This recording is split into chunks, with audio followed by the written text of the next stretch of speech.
आत्मविश्वास को बनाकर रखिए, ऊंचाइयां आपके कदम चूमेंगी। संत ने युवक से कहा कि तुम्हें नौकरी भी मिल जाएगी और तुम सफल भी हो जाओगे।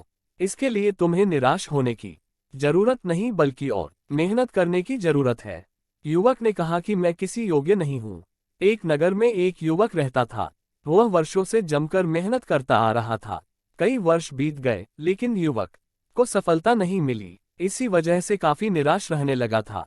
असफलता की वजह से नकारात्मक विचारों ने उसे अपने गिरफ्त में ले लिया।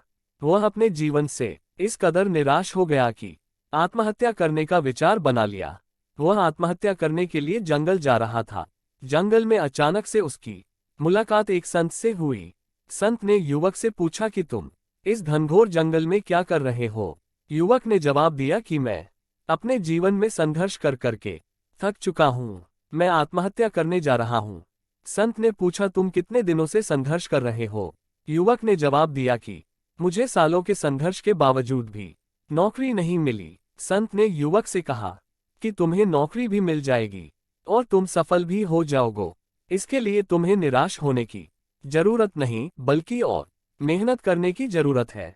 युवक ने कहा कि मैं किसी योग्य नहीं हूँ, मुझसे अब जिंदगी में कुछ भी नहीं हो सकता है। संत ने युवक की निराशा को देखकर उसे एक कहानी सुनाई। कहानी कुछ इस तरह है। एक बार एक बच्चे ने दो पौधों को लगाया, एक बांस और एक नागफनी का पौधा लगाया। नागफनी में जल्द ही पत्तियां आ गईं, लेकिन एक साल गुजर जाने के बाद भी बांस में कुछ नहीं हुआ। नागफनी का पौधा अब बहुत बढ़ गया था। बच्चे को बांस का पौधा देखकर निराशा हुई।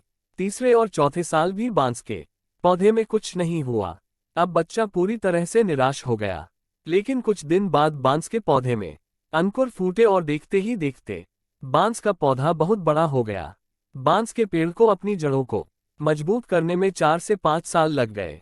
तब जाकर बांस का पौधा बड़ा होना शुरू किया। संत ने युवक से कहा कि अभी आपके संघर्ष का समय है। पहले अपने जड़ों को मजबूत बनाओ, फिर देखो परिणाम क्या होगा। जैसे आपके जड़ मजबूत हो जाएंगे, आप बड़े से बड़े तूफान से टकरा जाएंगे। यह बात युवक को समझ आ गई। वह पुनः संघर्ष के मार्ग पर आगे बढ़ गया। इसीलिए दोस्तों, मुसीबत से घबराने की जरूरत नहीं है। मुश्किल से मुश्किल हालात का सामना डट के करना चाहिए।